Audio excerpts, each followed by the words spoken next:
ગત રોજ મારા મત વિસ્તારમાં આવતા સાગબારા તાલુકાના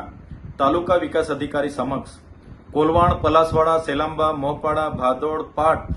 અને પાંચપીપરીના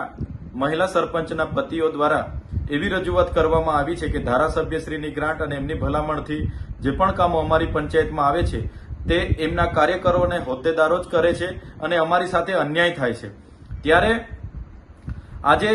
મહિલા સન્માનની આપણે વાતો કરીએ છીએ, મહિલા ઉત્થાનની વાતો કરીએ છીએ। લોકસભા હોય, રાજ્યસભા હોય, વિધાનસભા હોય કે સ્થાનિક સ્વરાજની તમામ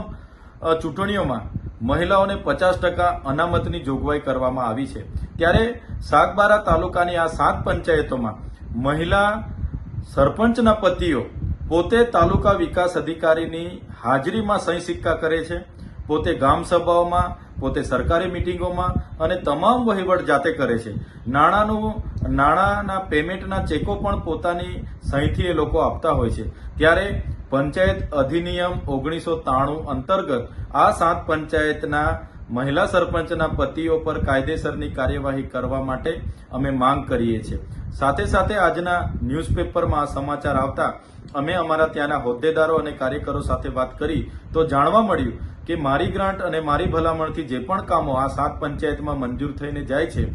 આ મહિલા સરપંચના પતિઓ તેની સ્થળ સ્થિતિ અને લાભાર્થી બદલીને એમના લાગતા વળગતાઓને ત્યાં કરતા હોય, જેને ધ્યાને લઈને અમારા હોદ્દેદારો જાતે ઉભા રહીને ગુણવત્તાસભર કામ કરાવે છે। જેનું પેમેન્ટ ગ્રામ પંચાયત થ્રુ આવતું હોય, ગ્રામ પંચાયત પર જ્યારે પેમેન્ટ લેવા જતા હોય ત્યારે આ મહિલા સરપંચના પતિઓ, આ 7 પંચાયતના મહિલા સરપંચના પતિઓ એવું સ્પષ્ટ કહે છે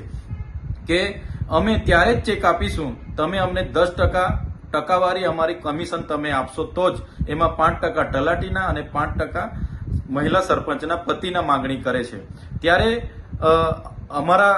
હોદ્દેદારો ના પાડતા એ લોકો કહે છે કે અમે વાસ્મોની નલ સે જલ યોજનામાં પણ 10% કમિશન લઈએ છીએ, અમે મનરેગાના મટીરિયલના કામોમાં પણ 10% કમિશન લીધું છે અને અહીંની બોર્ડર વિલેજ, વિકાસશીલ, ગુજરાત પેટર્ન, એટીવીટી અને વિવેકાધીન એ તમામ યોજનાઓમાં બહારની જે પણ એજન્સી આવે છે એ પહેલા અમને 10% આપે પછી જ અમે ચેક લખીને આપીએ છીએ, તમે પણ 10%ની વ્યવસ્થા કરો પછી જ ચેક મળે એમ કરીને ચેકો પણ આપતા નથી। ત્યારે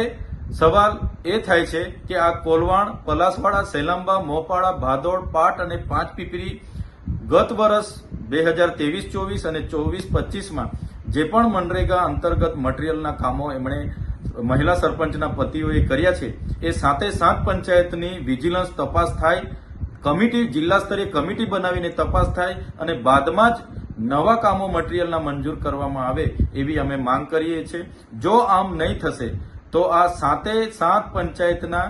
મહિલા સરપંચના પતિઓ વિરુદ્ધ એ ગ્રુપ ગ્રામ પંચાયતના લોકોને સાથે રાખીને અમે તાલુકા કચેરી સાગબારા અને જિલ્લા પંચાયતની કચેરી નર્મદા ખાતે ઉગ્ર આંદોલન મારી આગેવાનીમાં અમે કરીશું।